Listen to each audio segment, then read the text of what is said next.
Welcome to Lead Different. Reproductive rights. It's a phrase we hear often, but what if we've misunderstood it? What if, instead of empowering life, today's definition has actually led us away from it? In this episode, we're stepping into a conversation that challenges mainstream narratives around fertility, birth control, and reproductive technology. Not from a place of judgment, but from a deeper calling to protect the dignity of all human life, from conception until natural death. Today's guest is someone who's doing just that. 𝙆𝙤𝙤𝙀. She serves as the executive director of the Couple-to-Couple League, an organization dedicated to educating couples on the beauty and effectiveness of natural family planning. She's also the executive director of the Fertility Science Institute, where she bridges science and morality to promote fertility awareness that honors the design of our Creator. 𝙆's going to walk us through the often overlooked dangers of birth control, the moral dilemmas surrounding in vitro fertilization, and why Catholics and really all people of conscience need to think twice about technologies that create and destroy life in a single breath. This is not your typical episode. It's one that may stretch you. It may even make you uncomfortable. But if you're open, it will also deepen your understanding of what it truly means to be pro-life in the fullest sense of the word. So wherever you're listening from today, I invite you to slow down, lean in, and join us for a conversation that redefines reproductive rights, not as the right to choose anything, but the right to choose what's good, true, and life-giving. Let's dive in. Why not leadership? Why not lead different?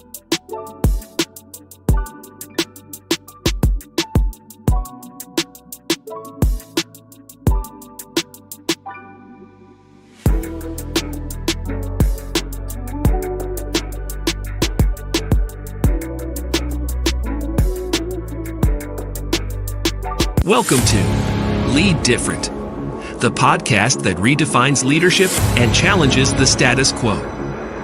Hosted by Daniel Dominguez, founder and CEO of Why Not Leadership. This show is your compass to becoming a better leader through the power of self-awareness. Good leaders foster teams that are engaged, empowered, and energized. Join us on this transformative journey as we equip you with the tools and insights to lead different. Get ready to challenge the ordinary and embrace self-aware leadership. This is Lead Different.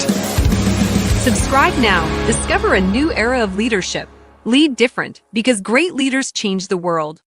Hello, everyone, and welcome to the Lead Different podcast this week. Today, our guest is 𝙆𝙤𝙤𝙀, who is the executive director of the Couple-to-Couple League, a global leader in natural family planning education, celebrating 50 years of service. She has a background in software engineering and marketing. 𝙆𝙤 is dedicated to empowering couples with scientifically grounded, faith-based fertility education that honors human dignity and life. Before stepping into her role as executive director in 2019, 𝙆𝙤 and her husband, Tom Zulanas, spent more than 2 decades volunteering with CCL, sharing their time, faith, and expertise to strengthen marriages and families around the world. Her work is deeply personal and mission-driven, rooted in a desire to support couples as they embrace both the beauty and responsibility of love and life. 𝙆𝙤's leadership style reflects her belief that technology and faith can work hand in hand to serve humanity. She continues to energize and enjoy and equip CCL's dedicated network of volunteers, ensuring that the League's message of love, life, and natural family planning remains vibrant for generations to come. So thank you so much for being on the show. Let's welcome 𝙆𝙤𝙤𝙀. Hello, 𝙆𝙤. How are you? Hi, so nice to be with you. It's nice to be here with you. This is such and for those of you who are listening, this is such a different topic because we're normally talking on the topic of leadership. But when it comes to leadership, I think leadership shows it in different ways. And sometimes leadership means doing something no one else would do. So when we're talking about the Lead Different podcast, you're doing something that's not the majority opinion. You've been involved in this ministry for a long time. And it's not something that, like I said, is going to be very popular with a lot of people, but yet it's growing. And then we were talking in the pre-show about some of the young people that you're working with whom this is really resonating. So I'm going to start with a question that just tells me, just give us a little background. What made you want to get involved in this part, in this ministry? I think just a deep sense of gratitude. We were just, very, very blessed that we were trained by Couple League on natural family planning, and it's been such a blessing for our family and our lives that we just really felt like we should return the favor. And you've been doing it now for how long, you and your husband? We've actually just since a little after we were married, so a couple of decades, like you said. So we're baby volunteers in our organization because people that are working with us just stay for many, many years. Yeah. So let's talk a little bit about what's different. There's, as I learn more and more about natural family planning, there's, and you watch podcasts and you listen and you read, the science is there. One of the things we talked about, so I want to take you in a lot of different places, but tell us about what makes so much sense for you that you said this is something I want to do. Well, you became an executive director, and now you're working full time in this capacity. What brought you there? Well, I think my background is very science based. I have a degree in electrical engineering, and so for me, it was kind of funny. They taught us the Couple League taught us symptothermal method, which is involving graphing your temperatures. And I was like, oh, graphs, I can do this. So for me, that was very attractive. It was, faith and reason. It was showing me how to use science to interpret what was going on with my fertility, which was great. So yeah, I love that. So the initial attraction, because you are an engineer, software engineer, and you have a background in marketing also. But the science made sense, and you brought something up that's really important: faith and reason. Our daughter goes to a classical high school, and she went to a classical elementary school. And one of the things we talk so much about is that faith and reason are not opposite; they actually can coexist. And scientists actually are some of the greatest scientists were people of faith. So that's an attraction to you. So how much of the time do you spend on the science of it as you teach, and how much of it is on the faith side of the house?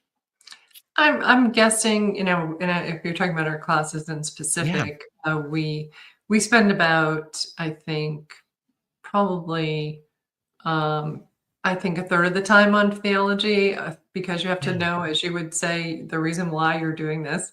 And we spend about a third of the time on understanding the scientific background and kind of the principles involved, and probably a third of the time on just practical, how to do things and how to practice the method and how to understand your charts about yourself and so forth. So tell us a little bit, if you don't mind. You said it was a blessing for you and your husband. How many kids do you have? Tell us a little bit about how it impacted you personally, being able to use natural family planning. Sure. We're blessed with two boys. And it just was a very wonderful, holistic lifestyle that, what we realized was that in order to use it, you want to keep your cycle healthy. In order to keep your cycle healthy, you want to have good nutrition. Fortunately, Couple League has a book that's very well documented. So they have a lot of resources for us. And so we were able to have really healthy lifestyle for our whole family. So I want to say you get on the right path and you keep going in the right direction. And that's always been a blessing for us and for so many families. I think we talk about this one subject, but actually when you put it in the scope of marriages, it helps with communication, it helps, it's funny, like nutrition, and things like that. And it really is part of a whole lifestyle that creates human flourishing, that we see flourishing families. And for us, it was fabulous. And I think for us, we've come to realize that a lot of people struggle with, how do we make decisions about our family sides? Right. How should we figure that out?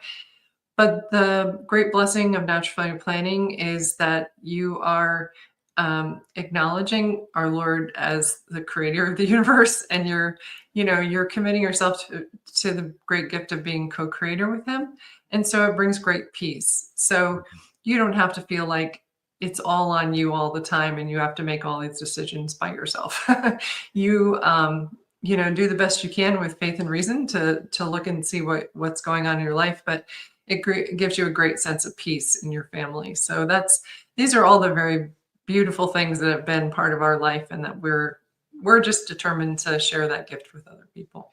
It's interesting because I remember growing up. So I'm going to take you back a little bit. So I was in high school in the late 80s, in college in the early 90s.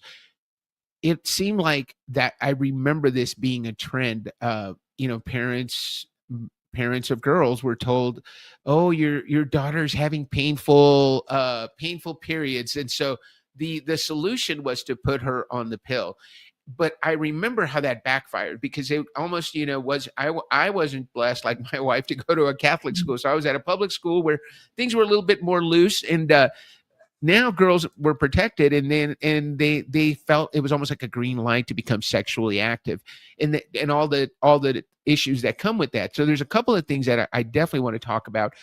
Number one is, you talk about the lifestyle. It's a healthier lifestyle because you're talking about nutrition.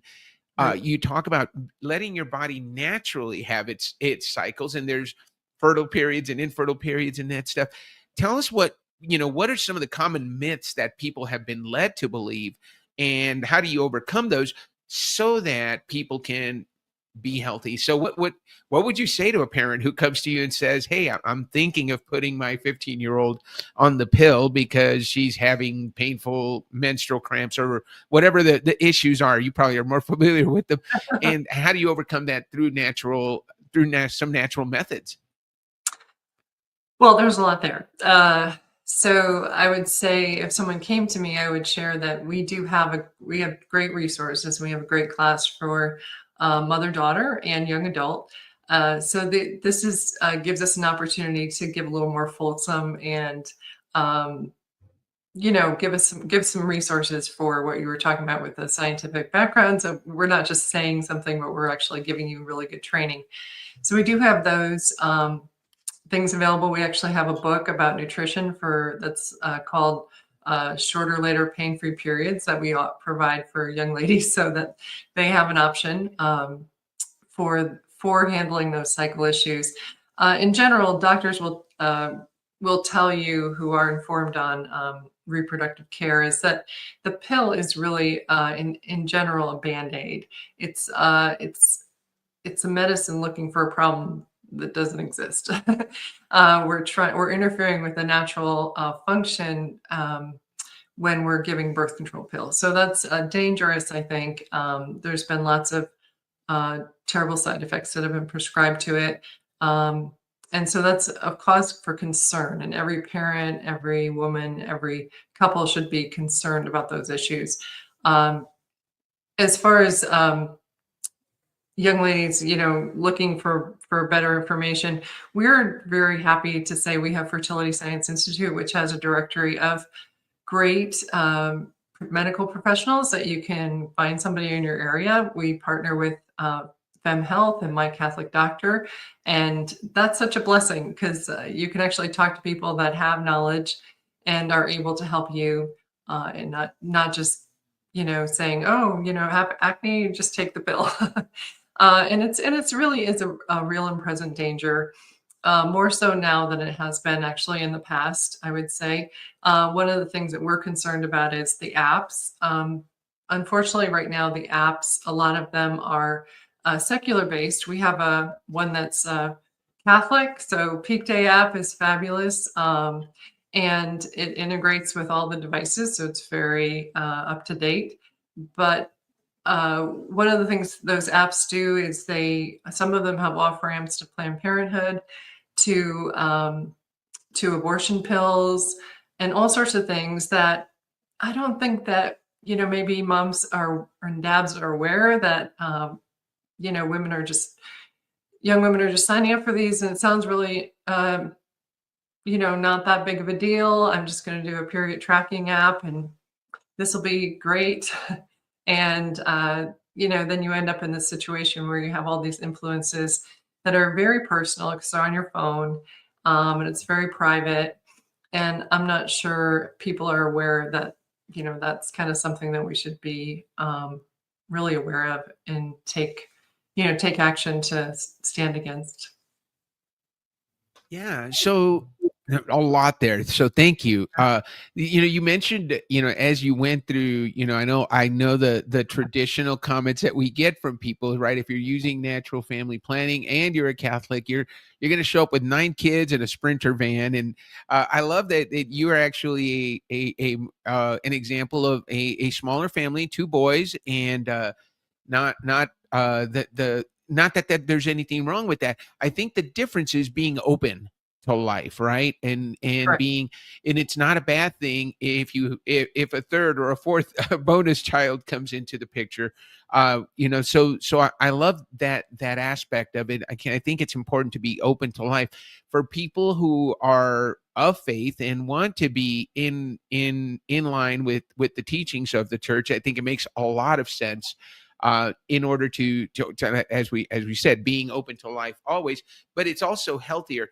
The other thing that I want to make sure we talk about is there's the opposite side of this, Katie, that you probably deal with, and that those are couples who are struggling to get pregnant. Correct. Right. I've heard the stats, and I'd love to hear from you because you probably know them better.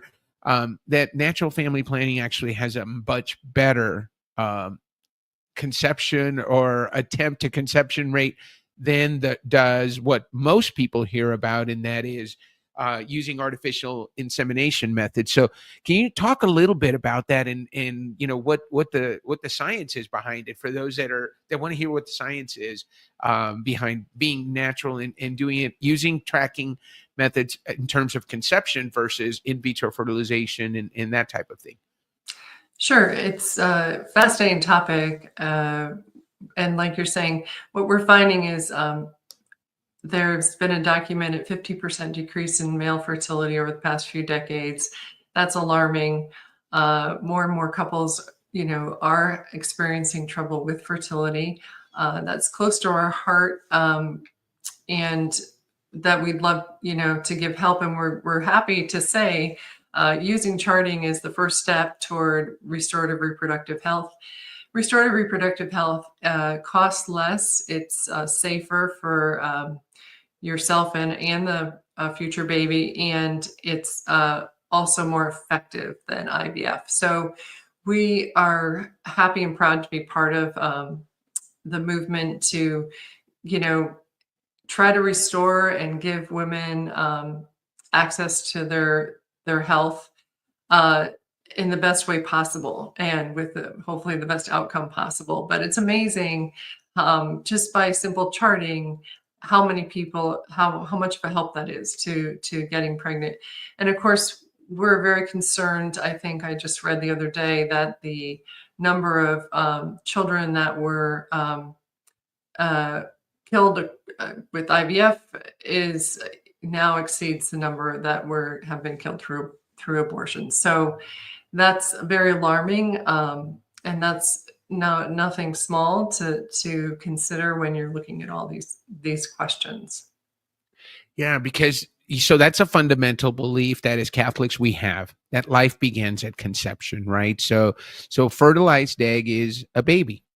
And so in vitro fertilization, correct me if I'm wrong, involves the fertilizing of multiple eggs.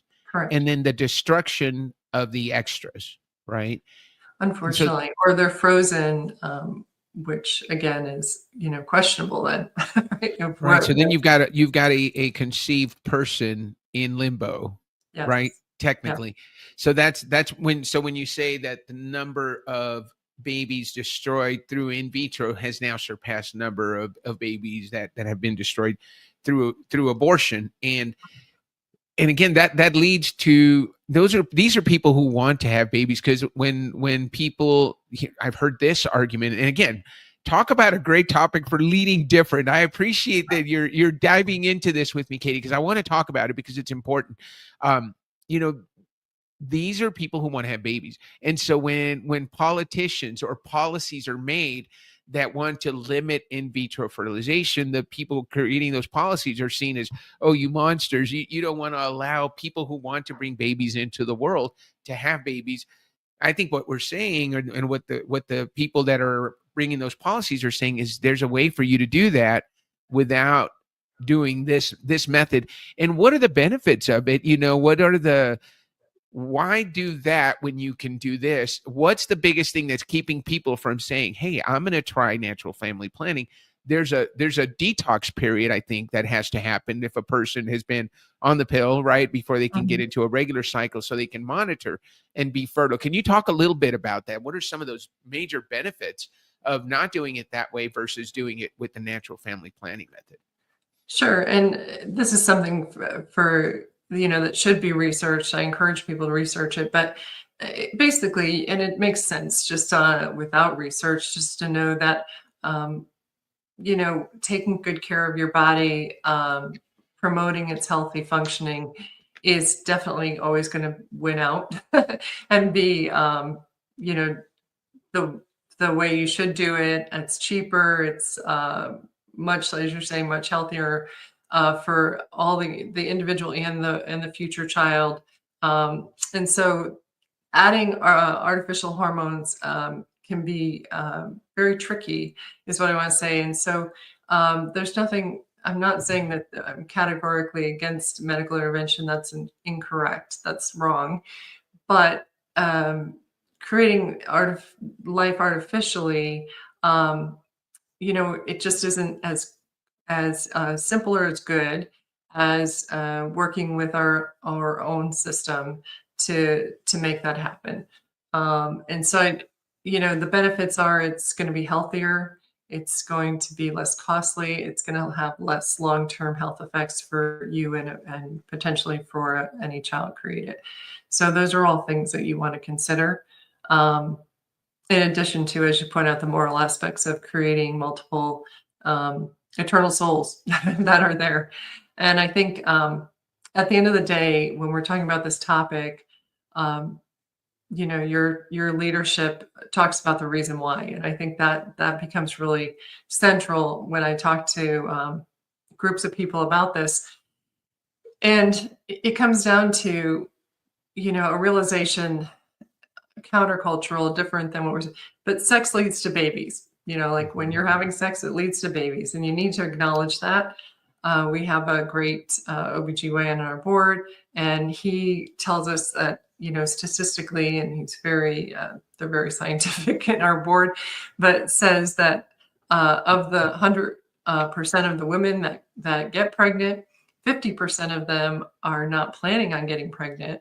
And of that 50%, another 50% are on birth control or using birth control. So that means really in real life, 25% of people on birth control not planning to get pregnant are getting pregnant. And that means that they're, we have to recognize that when you're participating in sex, that's creating eternal souls. So that's a very serious matter. And you want to think about that. You want to recognize that. And you want to understand that when people pharmaceuticals are selling birth control, so to speak, then, really the premise is that, life is an error. It's something to get past. It's a mistake, and so forth. But when you look at how many people are on birth control that do get pregnant, you have to step back and say, what's my understanding? When you're learning natural family planning, the premise is that God's in control, and God's the author of life. And so although we can, recognize and work with him to, understand our fertile and infertile times, that still seeds life to the Lord, right? So if he sees fit to create life, or in the case of when you're struggling with fertility, not have you become pregnant, those decisions are still with the Lord. And ordering your life in that fashion is more peaceful, ultimately, because so what happens is people are put in this position of they're supposed to make that decision. They're supposed to be responsible. Women have, when I grew up, women are supposed to be responsible. They're supposed to be take care of themselves and use birth control and be responsible. And that just puts all of the life and death decision making on you. And what you realize as you go along is that that's not going to work. You're not God. And so that, unfortunately, that leads us to despair. Society creates this thing and tells us we can be in charge. We can't. And so I think when we're working, teaching our couples natural family planning, we're coming face to face with that underlying why, an underlying problem that society is presenting, that we're in charge. We're not. And so it's another opportunity for us to acknowledge that we're not in charge. And then when you do acknowledge that, things start making more sense in your life. And I think as I hear you speak, I think there's a second component to it that makes a lot of sense for me. So we did Katie's YOS, and so I'm going to bring this up real quick for those of you, the coaches in the audience, and the people who have been through the YOS discovery. One of the things that I like talking about is how that kind of guides who you are. So your results came back as a contribute, better way, and trust.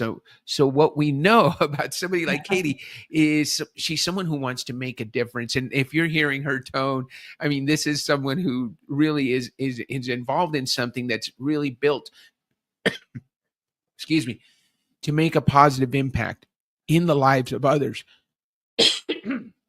Excuse me, which is what we know about people with the why of contribute. Her how is better way.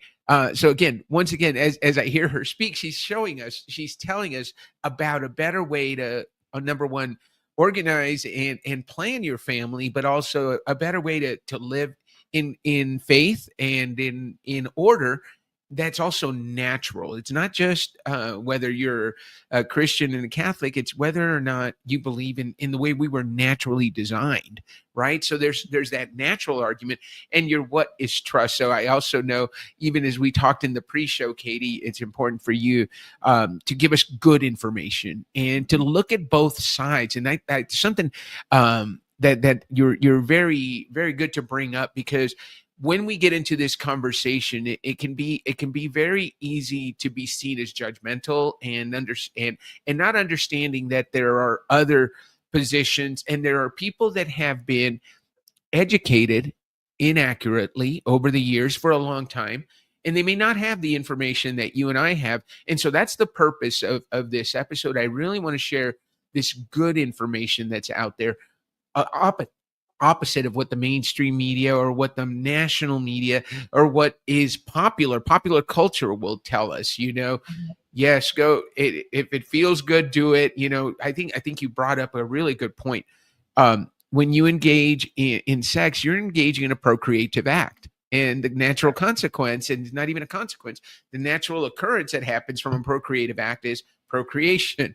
Children come from that, and they're created in their eternal souls, and we're responsible for that as the people creating those souls. So it's a really important way to look at it. Now, one thing that's encouraging that you talked about, and you and your husband work with, the new generation Gen Z couples. I have been so impressed, Katie. I've been interviewing. For some reason in my coaching, I tend to attract that younger age group, but they are so amazing in terms of they're coming back there to the faith, and in much greater numbers than people in our age groups, and they're willing and able to accept the teachings and are doing those things that lead to procreation and getting back to nature and the natural way we were designed. So I said a lot there. Here's the question.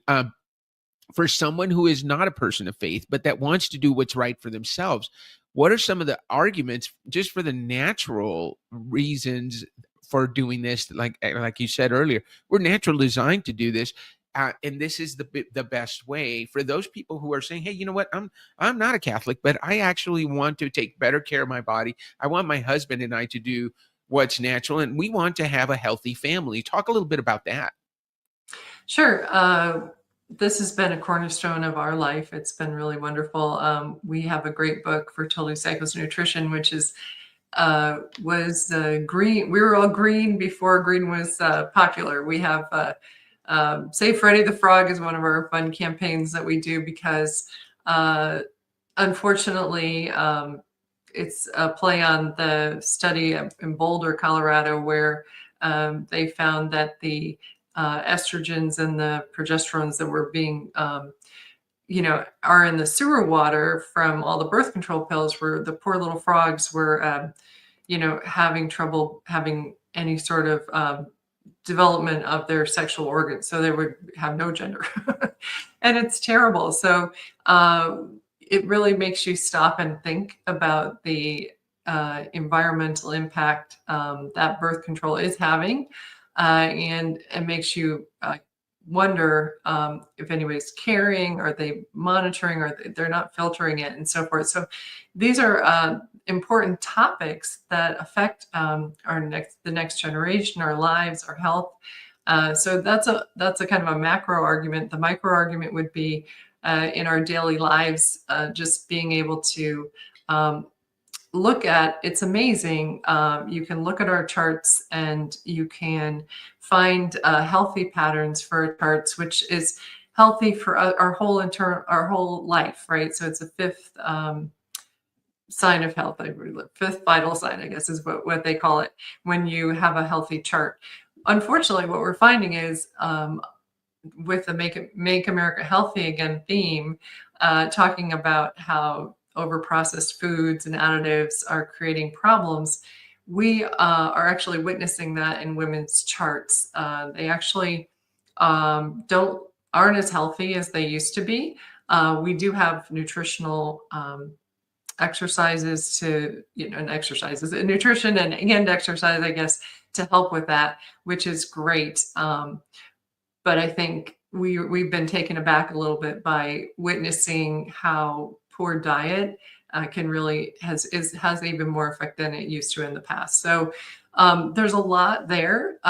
We have learnnfp.org, we have classes, we have app, we have a lot of really wonderful things that can help every age group. And it's nice because it lasts through your whole life. People talk about this, but it actually is mother-daughter to perimenopause. Your fertility is a gift that should be protected for a lifetime. And so, our programs are designed to do that and help. I love what you said. You were green before green was cool, because this stuff is about, you mentioned earlier the statistics on the male fertility issues and how much it has increased.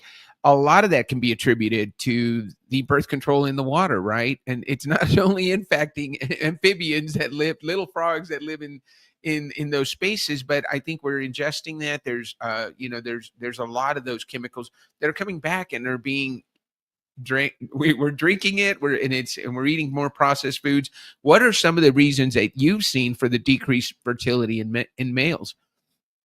Well, I don't think that that's really been well studied, Dan. Like, honestly, it's very alarming. And we do have at Save Freddy the Frog, I think, .org, we have like a page with 21 studies that talk about this particular issue, because it is important. But as far as finding the exact cause, they really haven't studied. I don't know if you've really even heard of that in the news so much. I happen to know about it because I work in this kind of industry, but I don't think generally it's known. But I think that all of us, regardless, just sensibly can look at the processed foods. I can look at charts that aren't as healthy as they used to be. I can look at all sorts of things, and just all of us can recognize that we're going in the wrong direction. Obesity and all sorts of things are off the charts. We want to take good care of ourselves, our future children. So we want to make sure. So my husband is we teach couple to couple, right? So we include men. So it's a shared fertility. So we always include men. It's a great it's great because women don't feel like everything's on them, which is super. But my husband, of course, is always joking with the guys, walnuts, eat more walnuts. and that's true. There are some really good studies that have been coming out simply because there's more interest about turmeric and ginger and different things that guys can do to protect and enhance their fertility because it has become such an issue. So that's great that you brought that up. Let's make sure we give you an opportunity to talk about couple to couple league. What does it mean? Is it if somebody gets involved in couple to couple, what is it that's the main selling point? What are people going to get from being either involved on the counselor side or on the couples that are coming for help at couple to couple league? Sure. So we're a nonprofit. So we have taught 500,000 people national family planning. And so we're happy to have people join us who would like to help out. We're going to be celebrating our 55th year in the coming year, and we're setting up a leaderboard. So we're determined to just teach as many people as possible. We have all sorts of different classes for different groups of people, and we're happy to have you join us if you're interested. We have everything from, like I said, mother-daughter, an intro class, the method class, the postpartum, perimenopause. So, and as I was saying, we teach couple to couple. So we're actually inspired from paragraph 26 of 𝘍𝑚𝑎𝑛𝑦 𝑣իտαί, which the Saint Pope Paul asked us to teach couple to couple, which is what we do. And from that, we've developed the Fertility Science Institute. And Fertility Science Institute is a great resource. And it's also more, I guess, I want to say evangelical for us. It's more, not as focused around the Catholic teaching, but following Catholic teaching in the sense of respect for ourselves, our body, our dignity, and so forth. So it follows all the theology of the body information just as respect, but it doesn't focus in on the theology. You can always find that, but it does allow us to talk to people that aren't brought up in the faith and maybe don't approach it from that perspective. Yeah, as I look, as I was looking at the webpage for the Fertility Science Institute, you specifically support scientifically based, all natural fertility awareness based methods of family planning. And then you also do not support the action which intentionally damages or frustrates the normal function of a healthy reproductive or other functioning part of the body. So that part, as you said, it's science based, right? Mm-hmm. It is Correct. How the body is supposed to function. I heard this somewhere, and Katie, I'm sure you've heard it. We have lots of systems in our body, right? We have our digestive system, we have our pulmonary, or the way that we breathe. We have our nervous system.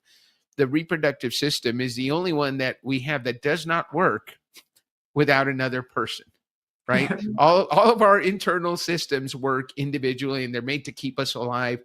The reproductive system does not work unless you reproduce, and you only can do that with a person of the opposite gender that can help you create life. That's the whole purpose of it. That is so, that for me, it caught me. It really stuck with me. It's like, wow, that is just nature. God designed us this way, and he gave you a system that you must find a couple, a person of the opposite sex, in order to make it work. Right. I think that was a big breakthrough for people. Was they have for many, many years talked about it as the menstrual cycle, and we don't talk about it like the menstrual. We talk about it as a fertility cycle. So the point of the cycle is ovulation, which is the point of it is fertility. So that sheds a whole new light on it. Instead of being a problem of menstruation is such an inconvenience and a problem. Now instead we're focused on healthy cycles, because the point to protect our fertility, protect our future children, take good care of ourselves, protect our health, and make sure that we do the best we can. Like you said, we're wonderfully and beautifully made, and so we are always, helping people with that. I really do appreciate you talking about that. Katie, we've answered some great questions. I could go on, and I'm going to have you back on. But this is the Lead Different podcast, and we want to talk about leadership a little bit. What does it mean to you to lead different? Well, my goodness, very few people have a vocation that they have to teach about sex. I mean, it's just odd, right?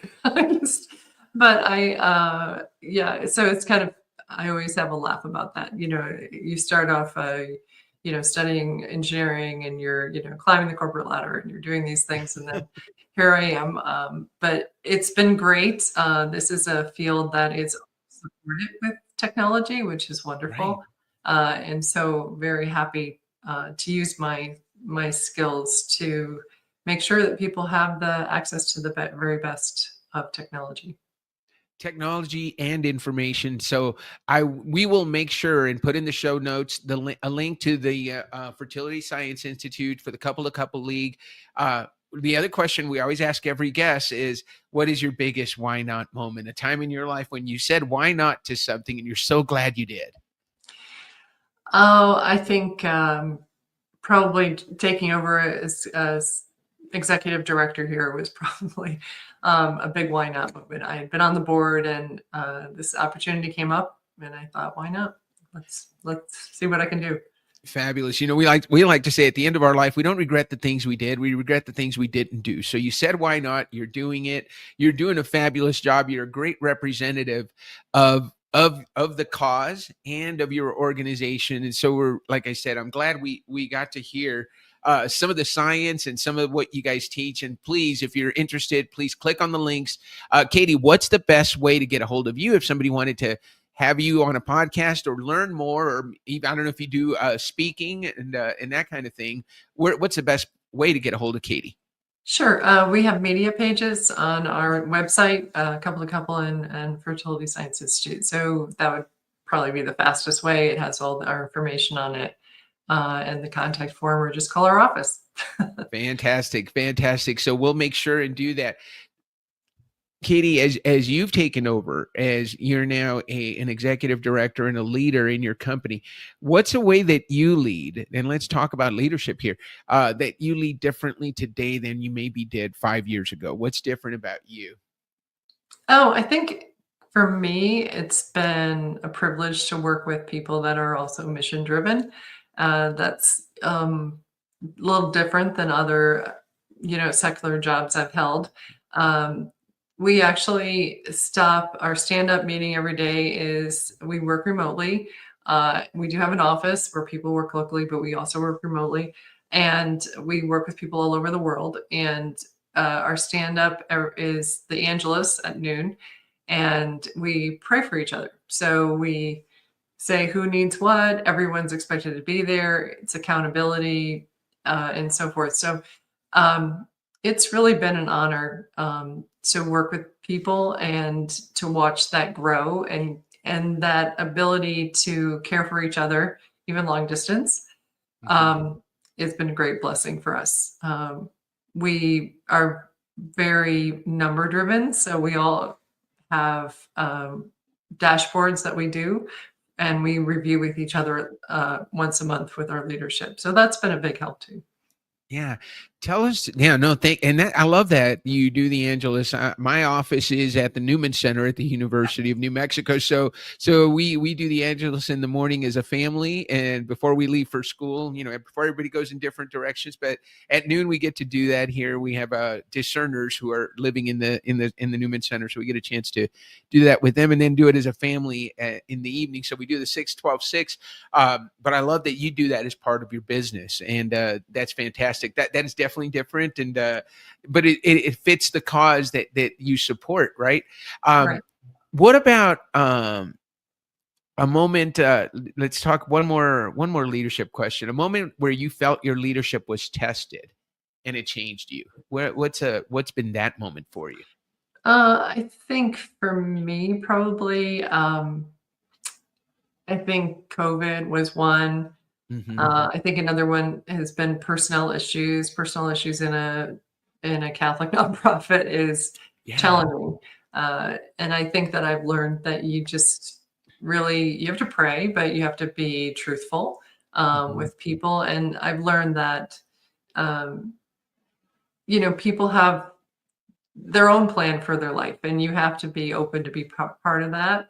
And it's not, it's important that you're part of that by being honest. It's important that you're part of it by, giving them the best of your leadership skills that you can manage.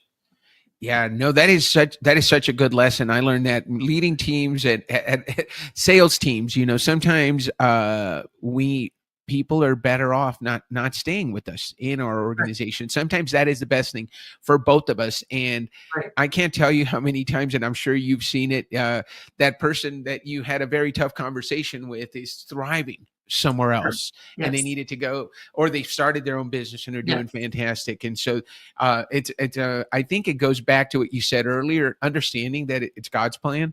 Right. And your job is just to execute on it. And sometimes you've got to be the bad person, and you feel like the bad person at the time, but you don't realize what doors you're opening or allowing that person to step through and going into the future. So I love that you brought it back to that. And that is probably tough for anybody in leadership. The personnel issues, that a lot of my coaching time is spent with executives on dealing exactly with some of those types of decisions and helping make the right decision that feels good, but that's also good for the business. Correct. So, Katie, you have been a fantastic guest. We've learned a lot. This is not a topic we normally cover on the Lead Different podcast, but I'm so glad we met through Cent Ventures. And that we had an opportunity to get to know each other. I know we were scheduled for an interview maybe a month ago, but we ended up having a great conversation and saying, hey, you know what, let's continue this conversation and then let's do the interview at another time. And so I'm glad we did that, Katie. It has been a pleasure to spend some time with you. Lead Different podcast listeners, thank you so much for listening. This is a different kind of topic that but we're committed to bringing you different topics and not shying away from things that might be different from the norm and that other leadership coaches are talking about in order to bring you great information. And Katie, thank you so much for being on the show. Guys, thank you so much for listening to the Lead Different podcast. Don't forget to follow us. Don't forget to hit the like button. And if you learned something today and you want to comment, please send us your comments. And if you have any questions, please put them in the comments. We'll make sure and get them to Katie. And if we can't answer them, we'll make sure she can answer them, and we'll get you an answer. And if we need to have her back, we certainly will. Katie, thank you so much for being on the Lead Different podcast. This is Lead Different. Subscribe now. Discover a new era of leadership. Lead different because great leaders change the world.